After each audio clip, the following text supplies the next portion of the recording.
Good evening po, peace with you. The name our Lord Jesus Christ.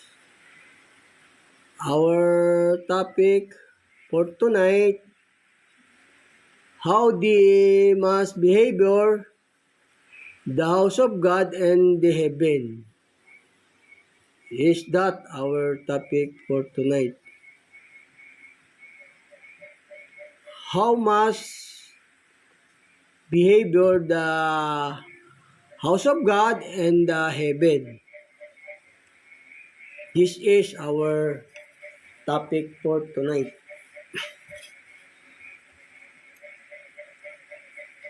The behavior in heaven do make this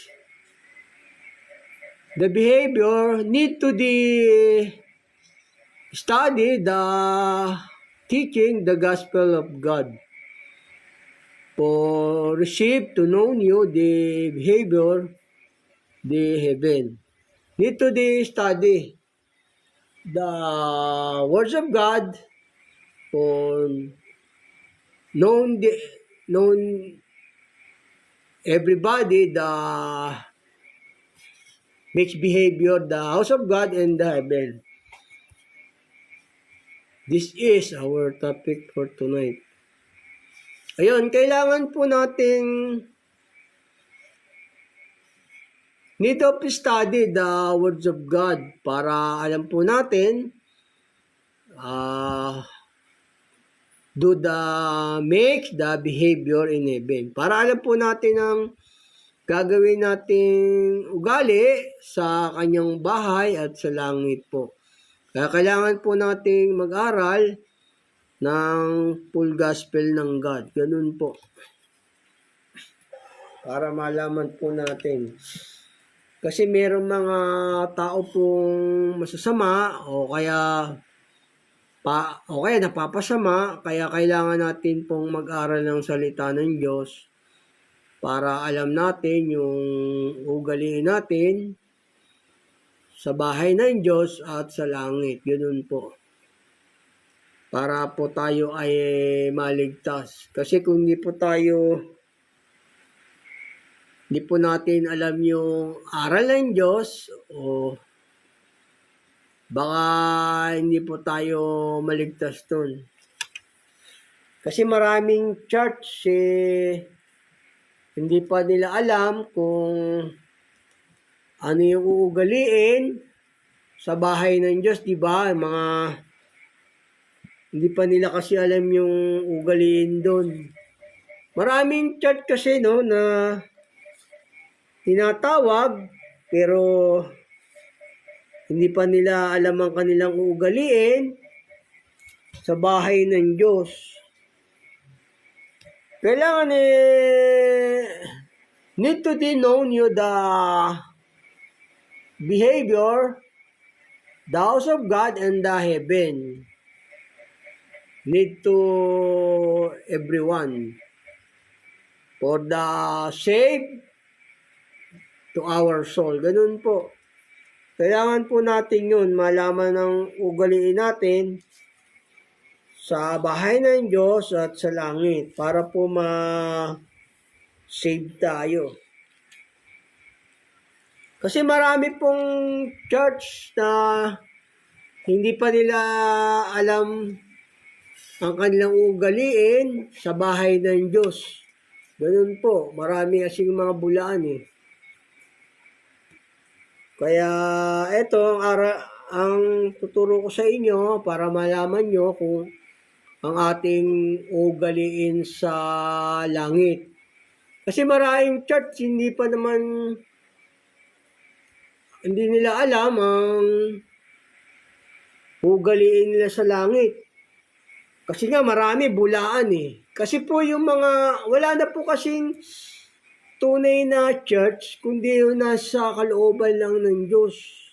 Kasi pagka wala sa kalooban, o kaya sumuway sa utos, dagdag sa aral, hindi po sa church ng Diyos yun, hindi po. Hindi po sa church ng Diyos yung ganun. yung mga nagdadagdag sa aral, nagdadagdag sa utos, yun po yung mga aso, sabi. Yun po yung hayop sa Apokalipsis. Yung nagdadagdag sa aral, nagdadagdag sa utos, hindi sumusunod sa aral ng Diyos. Sabi po sa Isaias, oo, ang mga aso matatakaw, sila'y kailanman ay walang kabusugan. O sabi ron, di ba? Yung mga aso po, yung hayop sa Apokalipsis, yun po yun, yung mga nagsisilis ng utos ng Diyos, mga hindi sumusunod sa utos, yung nasa Apokalipsis na hayop. Yung mga pastor po yun na sila yung nasusunod, yung nagdadagdag sa aral. O yun po yung mga aso, yun po yung hayop sa Apokalipsis. Mga bulaan po yun, yung mga nagdadagdag sa aral ng Diyos, yung hindi sumusunod. Yun po yung mga aso, sabi ng banal na kasulatan. Kaya nga aso di ba yung aso hayop? Yun po yung hayop sa Apokalipsis. O, yung mga aso po yun, yung aso hayop. Yung na pinanganak talagang mga hayop upang hulihin, di ba? Sabi sa sa Pedro, di ba? Mga taong walang bait, Yun po yun, yung mga bulaang pastor. Tapos yung mga inaalagaan na nila, yung mga baboy. Mga baboy naman. Hindi nga, marami kasing church na ganyan Kaya mga tao, di ba, napapasama. Hindi nila alam ang ugaliin nila sa bahay ng Diyos. Kasi may ugaliin tayo sa bahay ng Diyos para tayo po ay maligtas. Mag-ingat po kayo sa mga pastor na mga nagdadagdag sa utos, nagdadagdag sa aral. Sila po yung nagsilis ng daan, mga aso po yun. Yun po yung nasa Apokalipsis na hayop. Yung mga nagdadagdag sa aral, di sumusunod. Yung sabihin nila, sila yung sugo, sila yung sugo. Sila yung sugo sa huling araw. Naku po, delikado po yan. Delikado po yun. Yun po yung mga aso to nagdagdag sa aral, kung ano-ano hinihingi, gano'n. Kailangan pa siya lang po siya yun po yung mga hayop sa Apokalipsis, yung mga hindi sumusunod sa aral ng Diyos. Ito po sabi ng banal na kasulatan dito. Sa may Isaias 56:11.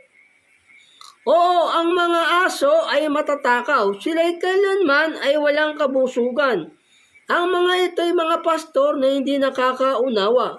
Sila'y nagsilikong lahat sa kanilang sariling daan na mula sa lahat ng dako. Bawat isa ay sa kanyang pakinabang. Yung mga lumis ng daan, yung mga nagdag sa aral, yun po yung hayop sa Apokalipsis. Kaya nga, di ba mga aso, aso hayop po yun Gaya sa Pedro, nagbabalik na muli ang aso sa kanyang suka. Yun yung mga nasa yun.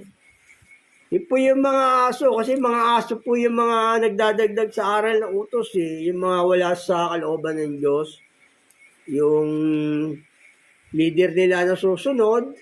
Kailangan pagka-leader ka, ikaw, yung Diyos pa rin yung masunod. Ganun po yun. Ganun po yung tunay na sugo ng Diyos.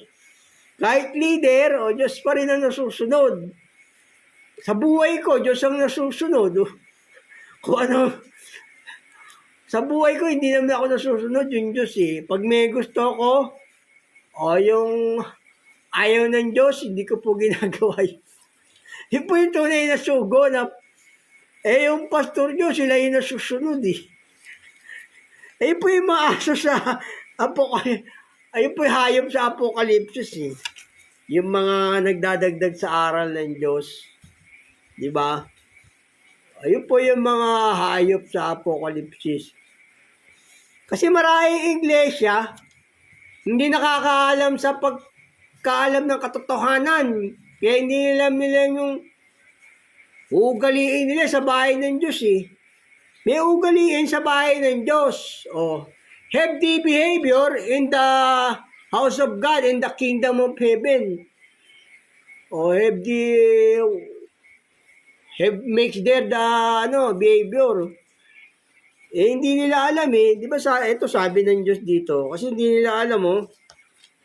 Sabi nga, ito ang sabi ng Panginoon Diyos dito. Kasi sila ang nasusunod eh. Nagdadagdag sa aral eh. Pag sila ang nasusunod, sa aral ng Diyos, nagdadagdag eh. Ito yung mga aso, wala pong kaligtasan doon. Kailangan kahit na leader ka, ang Diyos pa rin ang masusunod. Yun po yung tunay na sugo ng Diyos. Ganun po. Kaya sabi ng Diyos dito, hindi karapat dapat ang inanyayahan eh. Maraming ganyan church, di ba? Hindi karapat dapat ang inanyayahan eh. Kasi nga, mga bulaan yung mga pastor, sila nga sumusuway eh, yung mga leader nila eh. May ugaliin ka eh, sa bahay ng Diyos eh. Ano ba ugaliin sa bahay ng Diyos? Yung kanyang mga utos ng Diyos, yun po yung ugaliin natin. Yung mga dapat nating sundin na ugali, yung mga pinag-uutos ng Diyos, ganun po. Kung kailangan, wala tayong malay sa kasamaan at kaalayan kasi yun po yung tunay na salvation. O kung may kaalayan man tayo, hindi tayo sobra. O doon lang sa ating mga asawa lang, ganon, sa ating girlfriend. Girlfriend po kasi tinuturing na po ng Diyos na asawa yon. Ito ang sabi po ng banal na kasulatan dito. Maraming tinawag sa church eh. Konti lang ang nahirang, sabi ng Diyos dito eh, no? Ito po sa Mateo 22:8. Nang magkagayang sinabi niya sa kanyang mga alipin, nahanda ang kasalan, ngunit hindi karapat-dapat ang mga inanyayahan. Ang daming mga church, hindi karapat-dapat ang mga inanyayahan pa eh, sabi ng Diyos eh. Kaya nagsugo siya nagsugo siyang muli. Sino sinugo? Isa na po ako doon sa sinugo niya. Patuloy ko po. Magsiparoon nga kayo sa mga likuang langsangan at anyayahan ninyo sa piging ng kasalan ang lahat ninyong mga nasumpungan. At nagsilabas sa mga lipin niyon sa mga langsangan at kanilang tinipon ang lahat nilang nangasumpungan. Masasama at mabubuti. At napuno ang mga panauhin ang kasalan. Datapat pagpasok ng hari upang tignan ang mga panahuin ay doon nakita niya ang isang tao na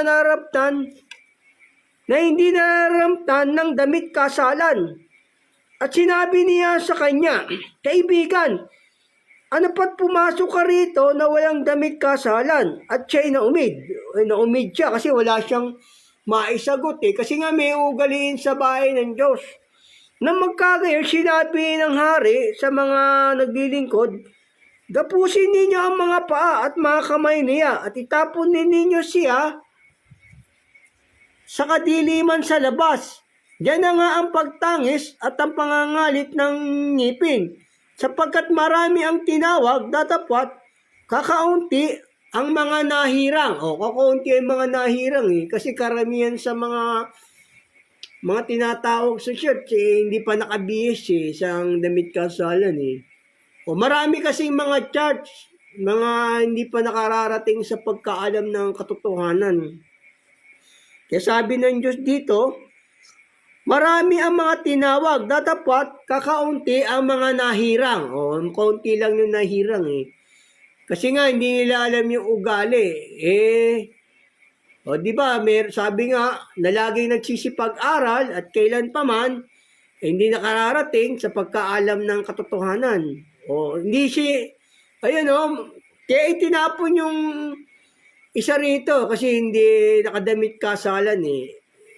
Yun yung ugaliin natin, kailangan mabihis natin yung aral ng Diyos eh, sa ating puso, sa ating memory, para alam natin yung ugaliin natin sa bahay ng Diyos. Kasi pagka hindi natin alam yon, baka hindi tayo maligtas. Kaya alam natin yung ugaliin natin. Kaya mabihisan tayo. Gaya dito, di ba, sa talingagang to, hindi nakabihis. Hindi nakabihis ng aral. Itinapon ng Diyos doon sa kadiliman. Maraming tinawag, konti lamang ang nahirang. Maraming ganyan, di ba? na tao. Hindi naman mo makikita sa kanila yung aral ng Diyos. Marami pong ganyan. Maraming taong ganyan. Hindi makikita sa buhay nila yung mga aral ng Diyos. Kailangan kasi need to the behavior like a child, ganun. Yun po yung kailangan mabihis natin. Maraming tinawag, konti lang ang nahirang, sabi ng Diyos. Okay, marami pang church na ganyan, di ba? Maraming kailangan ang gusto kasi ng Diyos, wala tayong malay sa kasamaan at kalayan, ganun po. Ang gusto ng Diyos, yung nasa natin, buti lamang. Yung nasa ng matuwid, buti lamang. Ang hintay ng masama ay puot. Yung kailangan yung nasa natin, kabutihan lang, hindi yung puot. Kasi may mga masasama, o di ba? Hindi naman kabutihan ng kanilang Ito po sabi ng banal na kasulatan dito sa sa Kawikaan 11:23. Kailangan yung nasa natin, puro kabutihan lang, ganon.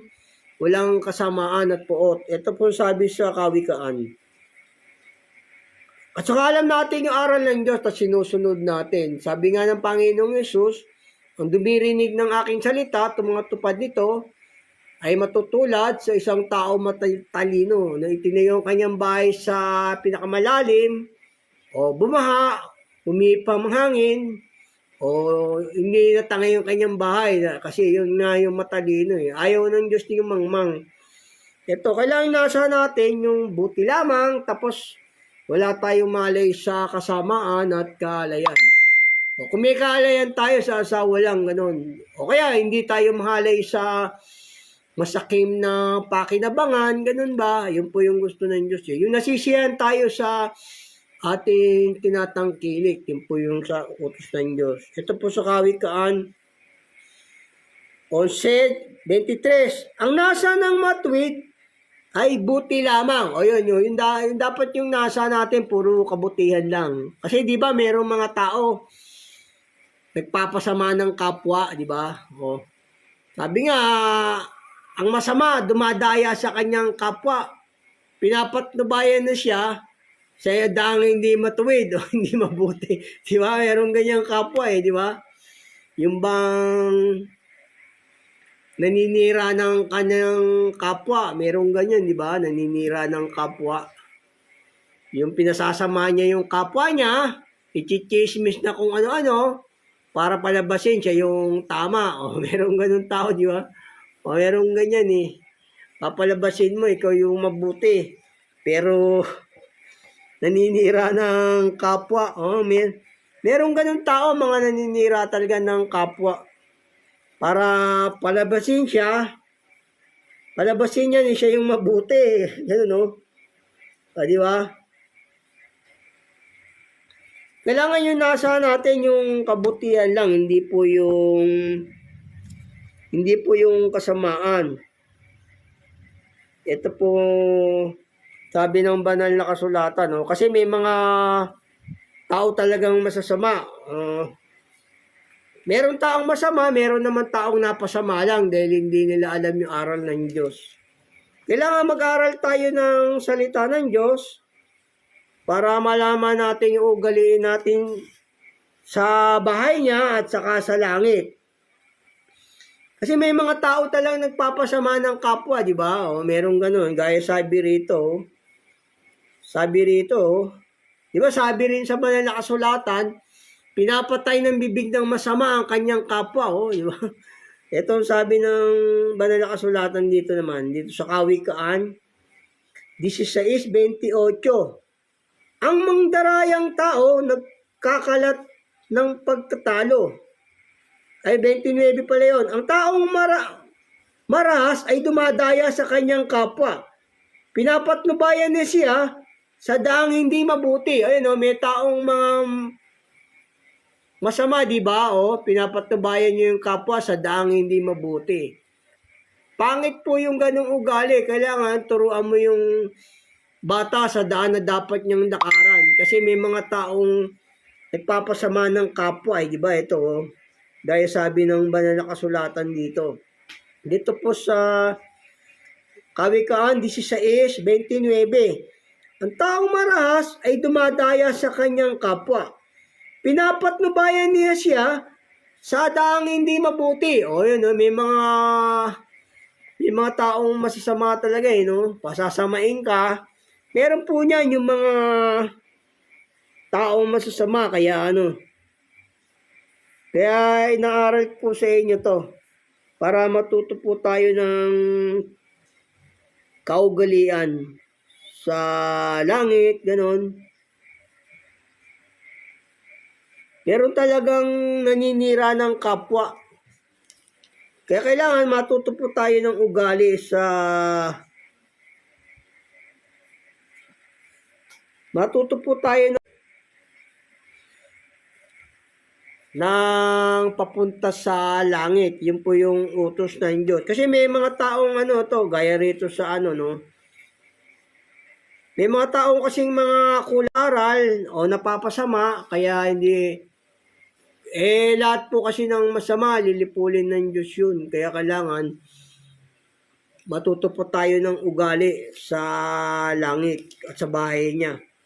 Ito po sabi rito, binabasa ko sa inyo to kasi nga, meron nga talagang mga taong papasama ng kapwa. Ito po sabi ng gaya dito, itong alipin na to, masama to, nagsisira ng hindi ba pagkakatiwalaan, kaya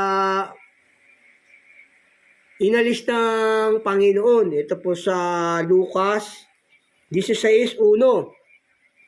At sinabi rin naman niya sa mga alagad, may isang taong mayaman na may isang katiwala at ito'y isinumbong sa kanya ng isa na siya'y nagsisira ng kanyang mga pag-aari. O nagsisira ng pag-aari. Meron talagang naninira ng kapwa yung hindi mga taong mapagkakatiwalaan, gano'n. Kaya kailangan turuan tayo ng ugali. O patuloy ko po. At tinawag niya siya at sa kanya'y sinabi, ano itong nababalitaan ko tungkol sa iyo? Magbigay sulit ka ng pagiging katiwala sapagkat hindi ka na maaaring maging katiwala pa. At sinabi ng katiwala sa kanyang sarili, anong gagawin ko? Yamang inaalis sa akin ng Panginoon ko ang pagiging katiwala. Magdungkal ng lupa, wala akong kaya. Magpalimos ay nahiya ako. Nalalaman ko na ang gagawin ko upang kung mapaalis ako sa pagiging katiwala, ako ay tanggapin nila sa kanilang mga bahay. Inalis siya ng Panginoon dito na katiwala kasi may mga tao nga talaga na hindi pagkakatiwalaan di ba? Nagsisira ng pag-aari dito, sabi sa banal na kasulatan dito. Nagsisira ng pag-aari. O basahin ko sa inyo muli para maintindihan nyo. Sa Lucas 16:1. At sinabi rin naman niya sa mga alagad, may isang taong mayaman na may isang katiwala at ito'y isinumbong sa kanya na siya'y nagsisira ng kanyang mga pag-aari. At tinawag niya siya at sa kanya'y sinabi, ano itong nababalitaan ko tungkol sa iyo? Magbigay ka ng pagiging katiwala sapagkat hindi ka na maaaring maging katiwala. Merong hindi ba pagkakatiwala ang tao nagsisira Ganun, meron talagang taong masasama o napapasama dahil walang alam sa aral. Kailangan mag-aral tayo ng salita ng Diyos para alam natin ating ugaliin sa bahay ng Diyos. Kasi lahat ng masama, gaya ng kapanahunan ni Noe, o nilipol yung mga masasama, di ba? Noong kapanahunan ni Abraham at ni Lot, nilipol yung mga gumagawa ng masama. Tapos yung kapanahunan ni Moises, nilipol din yung mga bansang nagsisigawa ng masama. Pinalayas ng Diyos. Diba? O kailangan alam natin yung ugaliin natin sa bahay ng Diyos. Kaya yan po ang ating topic, paksa. O ito, gaya rito, hindi tayo magnanasa ng masama. Yun po yung utos ng Diyos. Hindi tayo magnanasa ng masama. Hindi tayo gagawa ng masama. Yun po yung behavior for heaven and the king and the house of God. Ito po, kasi lahat ng masama o nilipon ng Diyos, gaya rito sa kapanahunan ni Moises dito, ito po sa may Levitico 20:23. At huwag kayong lalakad ng ayon sa mga kaugalian ng mga bansang aking palalayasin sa harapan ninyo. Ayun o, pinilayas yung masasamang ugali. Tayo, meron tayong ugaliin di ba? Sa bahay ng Diyos. Ayun po, ito sabi patuloy ko po. Ito, basahin ko ulit, papatuloy ko. At huwag kayong lalakad ng ayon sa mga kaugalian ng mga bansang aking palalayasin sa harapan ninyo, sapagkat ang lahat ng kasamaang ito ay ginawa nila at kaya ako kinapuotan. Kaya ako kinapuotan sila, kinapuotan ng Diyos o nilipol yung mga bansang masasama nung kapanahon ni Moises. Kasi gusto ng Diyos, hindi tayo nagnanasa ng masama sa ating kapwa o ganun. Kailangan yung nasa natin buti lang at saka hindi tayo sobra sa kahalayan, ganun. Yung nasisiyan tayo sa ating mga tinatangkilik. Ayun po yung sabi ng Diyos. Yung hindi tayo nagnanasa ng masama. Sabi rito sa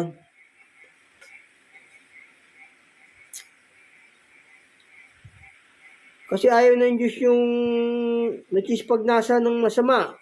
Ito sabi ng Diyos dito sa unang Korinto 10:6, ang mga bagay na ito ay pawang naging mga halimbawa sa atin upang wag tayo magsipagnasa ng mga masasama na gaya man nila na nagsipagnasa. Ayaw ng Diyos yung nagnanasa tayo ng masama. Kailangan puro kabutihan lang. Yun po yung hinihingi ng Diyos na ugali. Meron kasi mga taong napapasama pagka hindi po nag-aaral ng salita ng Diyos, hindi nila inaalam yung ugaliin sa bahay ng Diyos. Kasi may ugaliin tayo sa bahay ng Diyos para hindi po tayo mapasama. Ito sabi ng Diyos,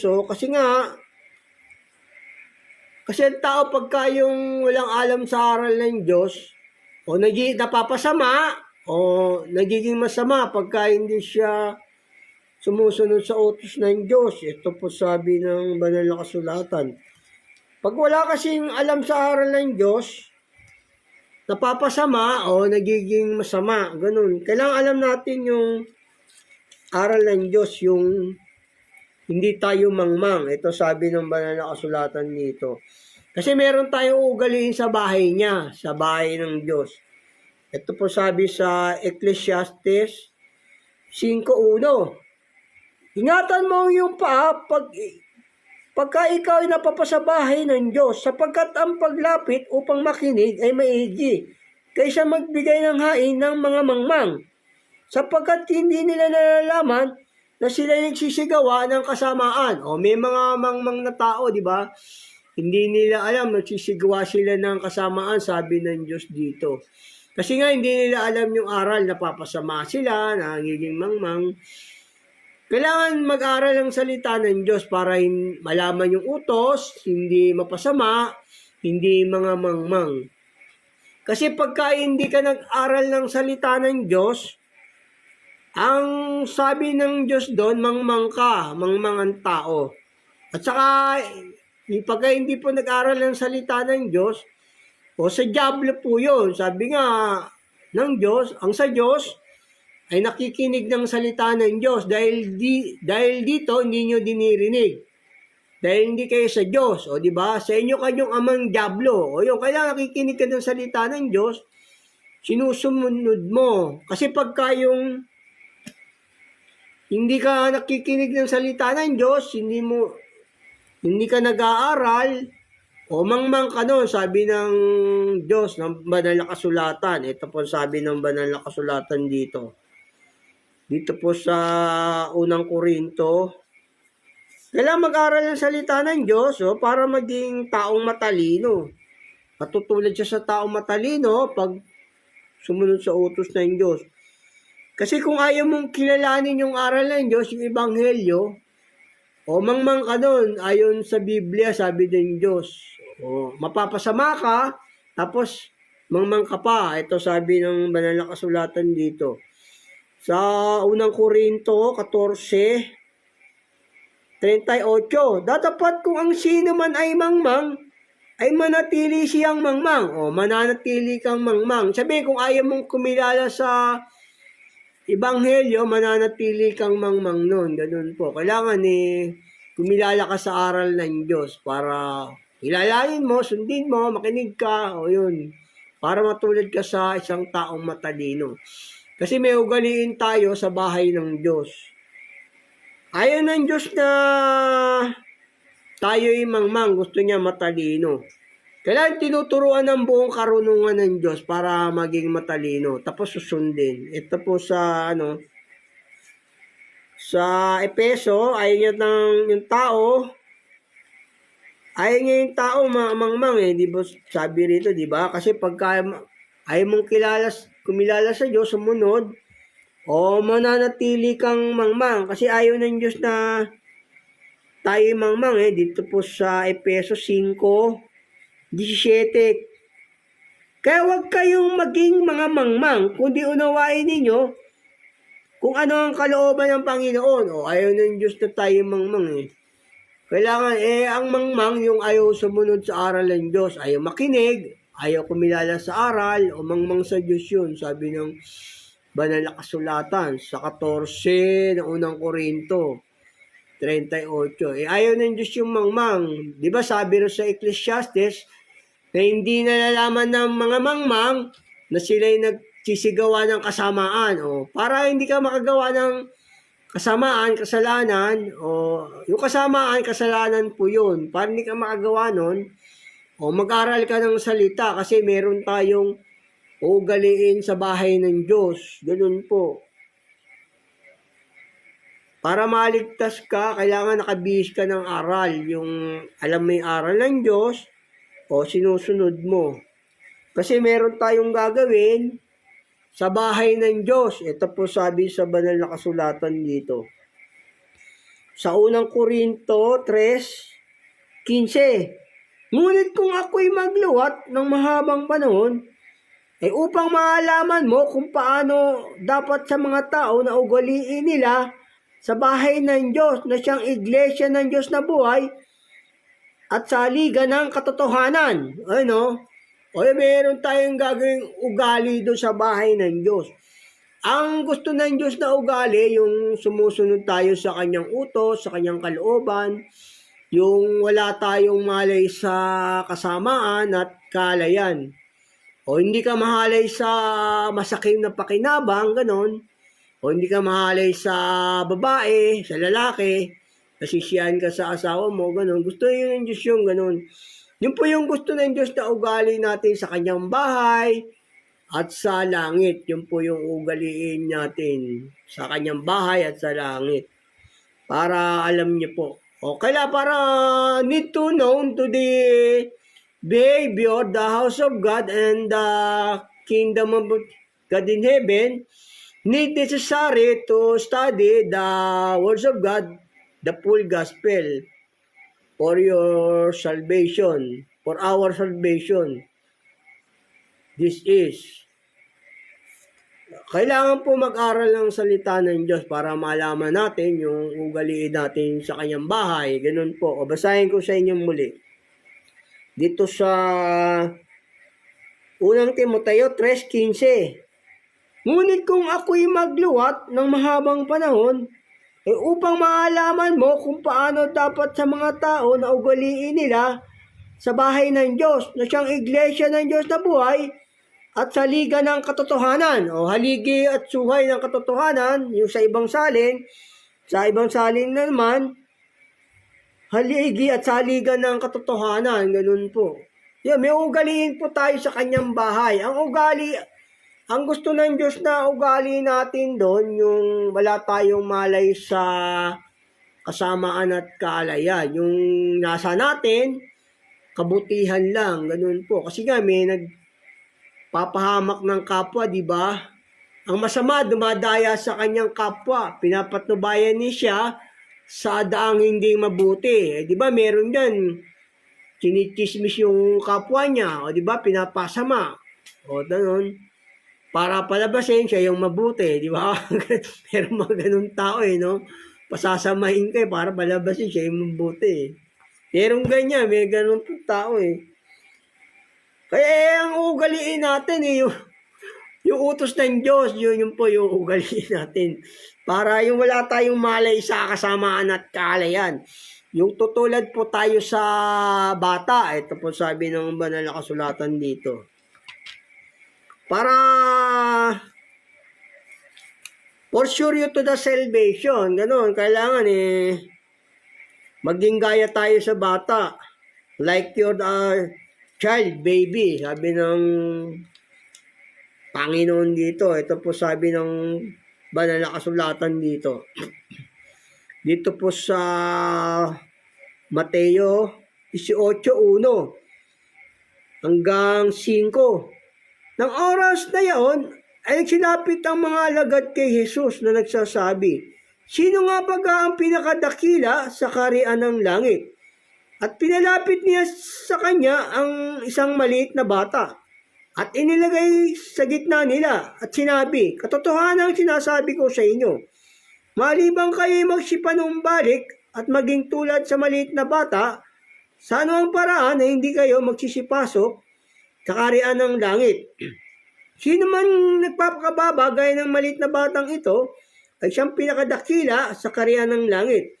At sino mang tumatanggap sa isa sa ganitong maliit na bata sa aking pangalan, ay ako ang tinatanggap. Ayun yung kailangan tanggapin mo yung gaya ng ugali ng bata na manunumbalik ka dun sa ugali ng bata na walang malay sa kasamaan at kaalayan, di ba? Gusto ng bata, di ba? Yung laro-laro lang, di ba? Tayo, wala naman tayong malay sa masama nun. Pag bata tayo, di ba? Yun po yung need for the salvation, the go to heaven and then behavior, ganun.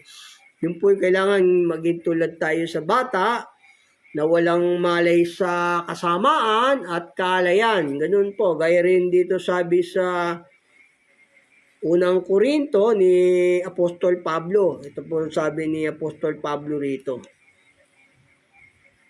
Kailangan maging mangmang tayo sa kasamaan at kaalayan. Yun po yung behavior na ugaliin natin sa bahay ng Diyos. Ito pong sabi ni Apostol Pablo rito.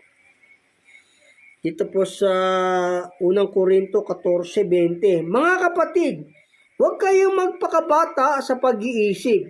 Gayman, sa kaalayan, magpakasanggol kayo. Magpapakasanggol tayo sa kaalayan. Yun po yung ugaliin natin sa bahay ng Diyos at saka sa langit. O, ganun. Sabihin, hindi tayo sobra dito. Hindi tayo sobra sa mga inuutos ng Diyos. Hindi ka mahalay sa masakim na pakinabangan. Hindi ka mahalay sa O, ganun. Kasi yung masakim halay sa lahat ng bagay, pagsamba po yun sa Diyos-Diyosan. Sa Diablo po yung ganung behavior. Yung greed your everything, anything, o greed your marami kang asawa. Yung bawal po sa Diyos yung ganun. Yung sobra sa greed. Ganun. Gusto na yung Diyos kasi yung kaya tayo ng sanggol. Yung, pwede naman isang asawa lang. Pwede yun. Sa Diyos. Ito, basahin ko sa inyo muli, Sa unang Korinto 14:20. Mga kapatid, huwag kayong magpakabata sa pag-iisip. Gayumay, sa kaalayan, magpakasanggol kayo. Datapot sa pag-iisip, kayo magpakatao. Yun po yung gusto ng Diyos. Yung like behavior, the house of God and the kingdom of heaven. Yun po yung need for the salvation to our soul. Yun po yung kailangan ng Diyos na kailangan manumbalik kayo ng gaya ng bata o sino mang tumutulad gaya ng maliit na bata na ito o akong tinatanggap. Kailangan tutulad tayo sa bata na gano'n para yun po yung ugali ng natin, yung wala tayong malay sa kasamaan at kalayan. Yung hindi tayo sobra. Ganun po ang gusto ng Diyos na ugali natin. Sabi ng banal na kasulatan. O gaya rin ng sabi rin dito ni Apostol Pablo sa ibang talata ng Biblia, dito po sa Pilipos 2:15. Upang kayo maging walang sala, walang malay. Wala tayong sala. Ayun po yung need of the behavior there in the house of God in the heaven. Walang sala, sabi niya. Kaya yun po yung behavior. Ito, basahin ko sa inyo muli. Upang kayo maging walang sala, walang malay. Wala tayong malay sa kasamaan. Ganun, ibig sabihin, wala tayong malay sa kasamaan at kalayan. Di ba? Maging tulad kayo sa sanggol, di ba? Sabi ni Apostol Pablo dun sa unang Korinto. Upang kayo maging walang sala, walang malay, mga anak ng Diyos na walang tungis, sa gitna ng isang laing liko at masama, na sa gitna nila ay lumiliwanag kayong tulad sa mga ilaw sa sanlibutan. O yun po yung need for the behavior. The house of God and the kingdom of heaven. Yung wala tayong malay sa kasamaan at kaalayan. O may kaalayan man tayo, yung binigay lang ng Diyos, pwede yun. Sa asawa natin o sa ganun, hindi tayo sobra. Kasi yung sobra, greed, pagsamba po yun sa Diyos-Diyosan, ayon sa Biblia. Ito po sabi ng banal na kasulatan dito. Hindi po sisipagmana ng kaharian ng Diyos, yung ganon. Ito po sabi sa Colossus. Yung masyadong greed, yung halay sa masakim na pakinabangan. Ito po sabi ng ng Biblia rito, ng Panginoon. Dito po sa Colossus 3:5. Patayin niya ninyo ang inyong mga sangkap ng katawan na nga sa ibabaw ng lupa. Pakikiapid, karamihan, masamang pita, masamang nasa, at kasakiman. Ayun, yung kasakiman, yun po yung kalayan na tinutukoy. Kaya wala tayong malay sa kalayan, sa kasakiman. Magaya tayo ng bata. Na iya'y pagsamba sa Diyos-Diyosan. O sa Diyos-Diyosan na pagsunod yun. Sa Diablo po na pagsunod yun. Yung mga mahalay tayo sa maraming bagay. Ganun. Dahil sa bagay na iyan, ay dumarating ang kagalitan ng Diyos sa mga anak ng pagsuway. O yun, mga anak ng pagsuway. Kasi nga yung ugaliin natin, yun nga, yung behavior na hinihingi ng Diyos.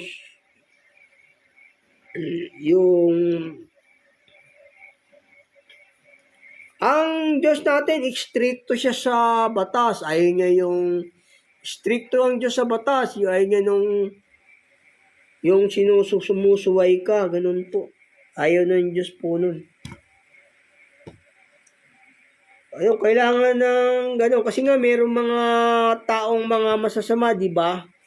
O kailangan tinuturuan tayo ng buong turo ng Diyos. Yung para malaman natin kung anong dapat natin ugaliin sa kanyang bahay, di ba? Sabi, kailangan yung buong turo ng Diyos, yun po yung malalaman natin yung mga behavior na dapat natin gawin. Kailangan tuturuan ng buong aral ng salita ng Diyos. Gaya sabi rito sa sa unang Korinto, ikalawang Timoteo 3:15. Kaya tinuturuan po ng buong aral para turuan tayo ng mabuting gawa, ugali. Dito po sa ikalawang Timoteo 3:15. At mula sa pagkasanggol ay iyong nalalaman ang banal na kasulatan ay makapagpapadunong sa iyo sa ikaliligtas sa pamagitan ng pananampalataya kay Kristo Jesus. Ayun, nakakapagpadunong to yung aral ng Diyos. Ayaw ng Diyos, di ba? Ayaw niya maging mamang tayo. Kailangan marunong, di ba? Sabi niya. Patuloy ko po. Ang lahat ng mga kasulatan na kinasiya ng Diyos ay mapapakinabangin din naman sa pagtuturo, sa pagsansala, sa pagsaway, sa ikatututo ng nasa katwiran. Upang ang tao ng Diyos ay maging sakdal, tinuruang lubos, sa lahat ng gawang mabuti. Ayun yung pala uugaliin natin, yung tinuruan tayo sa lahat ng gawang mabuti. Ay, yung mabuti po, yung utos ng Diyos, yun po, susundin natin po lahat yun. Para maligtas po tayo.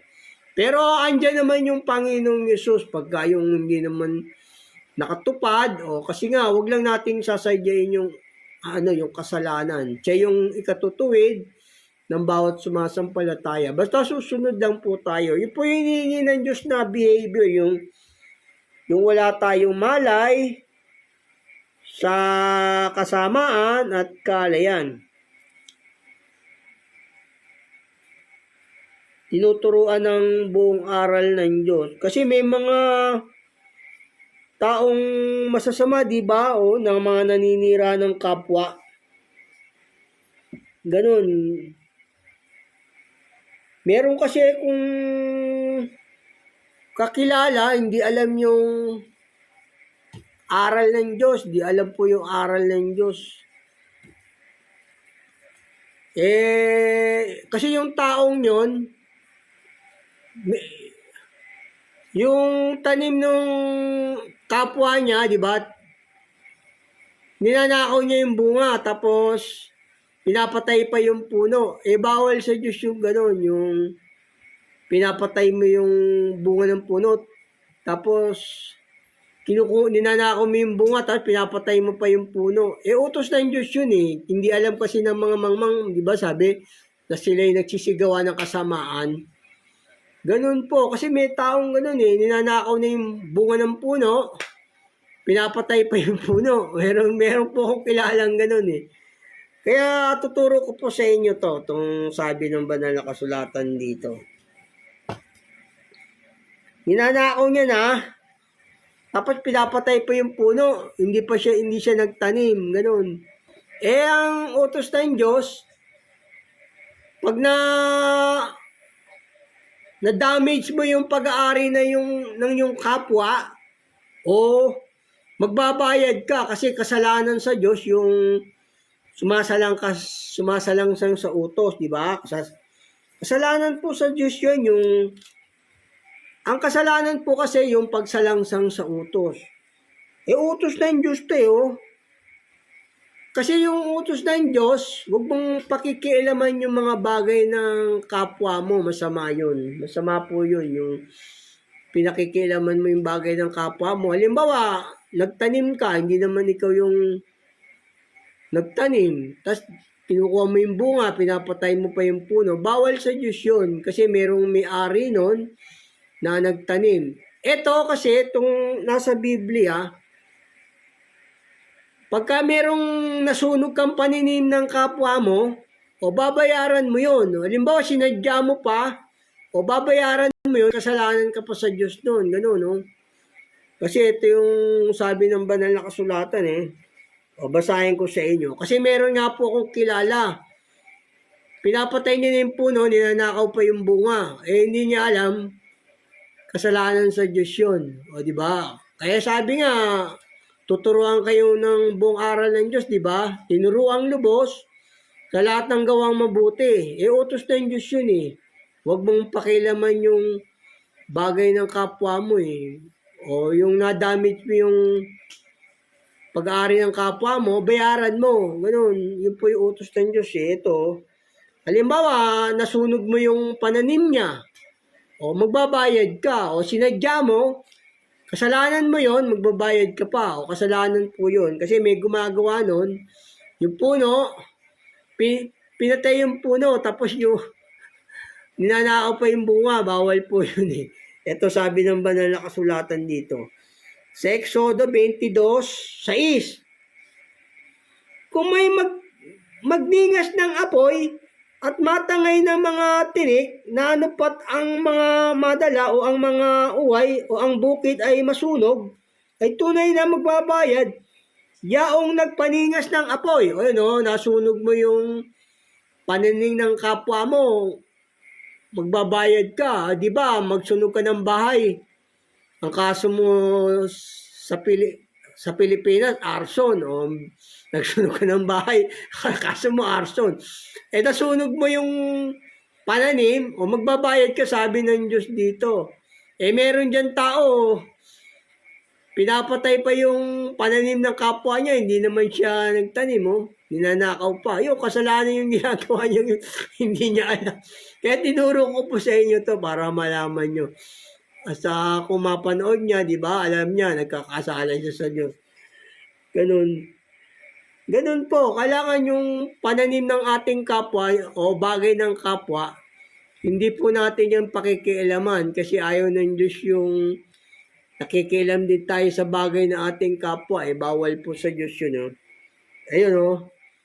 O yun, kasi nga naturo ko sa inyo to kasi may kilala po kong tao, ninanakaw na yung bunga, pinapatay pa yung puno o kaya hindi niya alam magkakasala siya sa Diyos.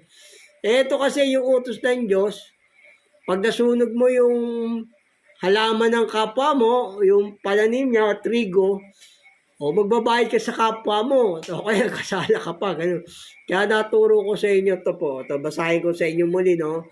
Dito po sa Exodo 22:6. Eh, hanggang ngayon naman, di ba, may mga pananim naman dyan. O madamage mo yung mga pananim, nasunog mo, nagsunog ka ng damo. Pabayaran mo yun sa kapwa mo. O kung sinadya mo, kasalanan sa Diyos yun. Ganun po, kasalanan. Basahin ko sa inyo muli rito. Sa Exodo 22:6. Kung may magningas ng apoy at matangay ng mga tinik na anupat ang mga mandala o mga uway o ang bukid ay masunog, ay tunay na magbabayad yaong nagpaningas ng apoy. O yun, magbabayad ka, madamage mo yung pananim ng kapwa mo, ganoon. Kasi bawal po sa Diyos yung yung nakikialam tayo sa bagay ng ating kapwa, yung mga pag-aari. Bawal po sa Diyos yun. Yung halimbawa, humiram tayo. Halimbawa, humiram din tayo pala ng anumang bagay, nasira natin, o papalitan natin yon o kaya paggagawa natin. Kasi may mga tao, di ba, nanghihiram ng mga bagay-bagay, sosoli sa'yo, sira. O, di ba? Hindi, okay, nawala. Nawala, i-ignore niya na lang yun, no? Babaliwalain ka na. May mga ganun tao, di ba po, hihiram ng bagay, sasoli sa'yo, sira. O, kaya naturo ko sa inyo to. Pero bawal po yung nakikialam tayo sa bagay ng ating kapwa. Kung ano mang bagay ng ating kapwa, bawal pong pakilaman yon, bawal po. Ayon po sa banal na kasulatan. O kaya umiram tayo, na-damage natin, o paggawa natin, o kaya soli natin ng buo. Ganun po ang sabi ng, yun po yung aral ng Diyos. Ito po, bawal po yung nakikialam sa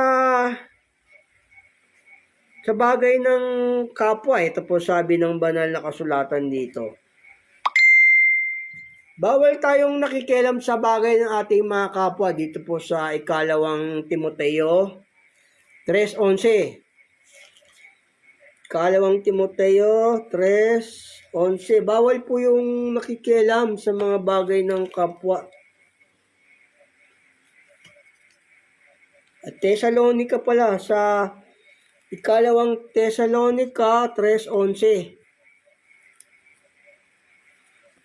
Dito po. Sapagkat aming nabalitaan ang ilan sa inyo na nagsisilakad na walang kayusan. O walang kayusan, sabi na hindi man lamang nagsisigawa, kundi mapakialam sa bagay ng iba. O mapakialam sa bagay ng iba. O merong ganyan tao nakikialam sa bagay ng kapwa niya. Bawal po sa Diyos yung ganun. Yung nakikialam sa bagay ng iba. Bawal po yun, yung nakikialam tayo sa bagay ng iba, o pinakailaman mo yung cellphone ni ganito, o kung ano man yan, o bawal po sa Diyos yun, yung pakikialaman mo yung bagay ng kapwa mo. Bawal po yun. Ito, gaya rin dito po sabi sa ikalawang Pedro. Ito rin po sabi sa ikalawang Pedro 4:15. Ngunit wag magbata ang sino man sa inyo na gaya ng mamamatay tao o magnanakaw o manggagawa ng masama o gaya ng mapakialam sa bagay ng iba.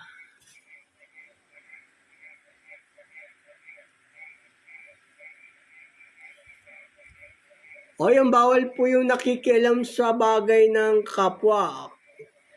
Kaya po ritong sinasabi rito sa ikalawang Pedro. Basta bagay ng kapwa mo, bawal pong pakialaman nyo. Yun po yung utos ng Diyos. O cellphone man yan, basta bagay ng kapwa, bawal po yung pakialaman. O bawal yung pakialaman yung asawa ng kapwa mo, ganun, bawal po yun, di ba? O eto, gaya rin dito sabi rito, sa unang Pedro 4:15. Ngunit wag magbata ang sino man sa inyo na gaya ng mamatay tao o magnanakaw o manggagawa ng masama o gaya ng mapakialam sa bagay ng iba. O yun, bawal mong pakialaman yung mga bagay ng kapwa mo ayon po sa Diyos, sa banal na kasulatan. Yun po commandment ng Diyos. Basta lahat ng mga utos ng Diyos, susundin po natin yon for sure to the salvation to our soul.